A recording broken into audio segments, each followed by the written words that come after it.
Face करना पड़ रहा है, इसलिए तो हमको दुख है। ये हम लोग कोशिश कर रहे हैं, इसको जो है हम लोग जरूर इसको अपने तरफ से फंडिंग करके इसको करवाएंगे। फायर टेंडर का बात हुआ है, रिक्वायरमेंट है तो फायर टेंडर हम लोग जो है एनएचपीसी आप जैसे कुछ बता रहे थे ग्रेवियार्ड का फेंसिंग का है, ये तो लोकल एरिया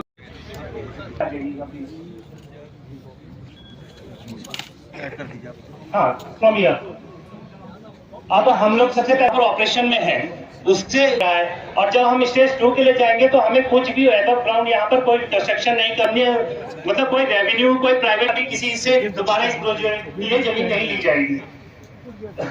सेकंड थिंग कि ये ऑलरेडी ओरी स्टेज 1 जो प्रोजेक्ट है वो सीएसआर के अंदर यहाँ के साथ ये हमारा जो स्टेज 2 है एनएचपीसी का प्रोजेक्ट का 240 किलो मेगावाट का ये प्रोजेक्ट है, उसमें एनवायरनमेंट इम्पैक्ट असेसमेंट के लिए एक मैंडेटरी रिक्वायरमेंट थी लोगों के साथ बात करना, लोगों को एनवायरमेंटल एस्पेक्ट्स को उनकी बात सुनना, उनसे इनपुट लेना और बहुत अच्छी तरह से आसान तरीके से पोल्यूशन कंट्रोल कमेटी के सीनियर अफसर्स, एनएचपीसी के सीनियर अफसर्स ने इस काम को अंजाम दिया, लोगों से सुना, लोगों को सुना और लोगों की से बात भी की।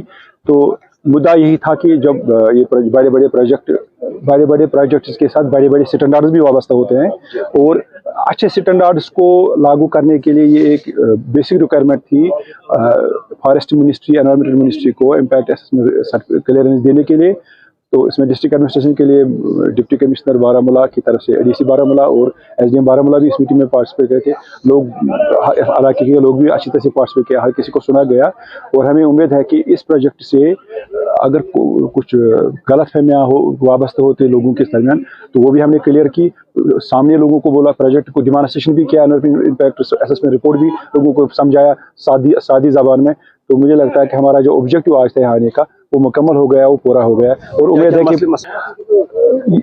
हम एक रूरल इकॉनमी है और दूर दराज इलाकों के लोगों को उनके पास जो उनकी जो एक्सपेक्टेशन है वो आउटस्ट्रेच भी हो जाती है, मगर कुछ जेन्युइन डिमांड्स भी होती हैं। तो ज़्यादातर यही है, लोगों को हमसे एक्सपेक्टेशन में भी उतनी हम पूरी नहीं कर सके, with in the available resources हमने चलना है। एक यही है कि एम्प्लॉयमेंट वाला पार्ट जो लेबर वाला टेक्नीशियन वाला है वो कंपनी पहले भी करती थी और उनको आज ने मतलब यहाँ भी वाज़ह किया है कि हम किस हद तक स्ट्रेच हो सकते हैं एम्प्लॉयमेंट देने के लिए। और हमें लगता भी है कि अगर कोई डेवलपमेंटल एक्टिविटी होती है जो लोकल नज़दीकी इलाके के लोग हैं उनका पहला हक बनता है। जो भी इकोनॉमिक जब अगर बड़ा प्रोजेक्ट है तो बड़े प्रोजेक्ट के साथ बड़ी उम्मीदें भी वाबस्ती है। दूसरी उम्मीद उनकी यही वाबस्तगी थी कि जो उनका यहाँ उनकी ज़मीनें गई तो उनको हमने एक्सपीरियंस किया कि इस प्रोजेक्ट में कोई नई ज़मीन नहीं लेनी है, तो मुतमईन हो गई उस बात से। तीसरी उम्मीद उनकी यही थी कि अगर इससे कोई पानी पर कोई असर पड़ता है, हवा पर कोई असर पड़ता है, उसका ख्याल रखा जाए। तो हमने वो टेक्नीशियन जो हमारे साथ थे इस टीम में उन्होंने एक्सप्लेन भी किया। मुझे लगता है कि उनकी ज़्यादातर डिमांड्स जो थी वो इकोनॉमिक ओरिएंटेड थी, इकोनॉमिक्स को लेकर थी। वो तभी मुमकिन हो जाएगी जब प्रोजेक्ट का काम अलाट किसी कंपनी को होगा, उस वक्त हमारे जो कंपनी के एनएचपीसी कंपनी के manager, general manager, senior officers उनको इस बात का ख्याल रखना है। और उन्हें वादा भी किया लोगों के साथ कि जो उनके हद अख्तियार में है with in available resources tender को लेकर जो उनको देखना है कैसे कितना दे सकते हैं लेबर या गाड़ियां हैं, बाकी चीज़ें हैं जो भी उनकी सर्विसेज हैं, वो सर्विसेज अगर उनको लोकली अवेलेबल है, फर्स्ट प्रेफरेंस लोकली अवेलेबल देने के लिए उसमें कोई इशू नहीं है। हाँ, एक स्टैंडर्ड मेंटेन करना है।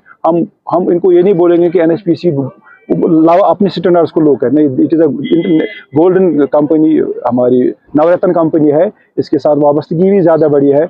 अच्छा स्टैंडर्ड मेंटेन किया हुआ हमेशा और आज भी करेंगे।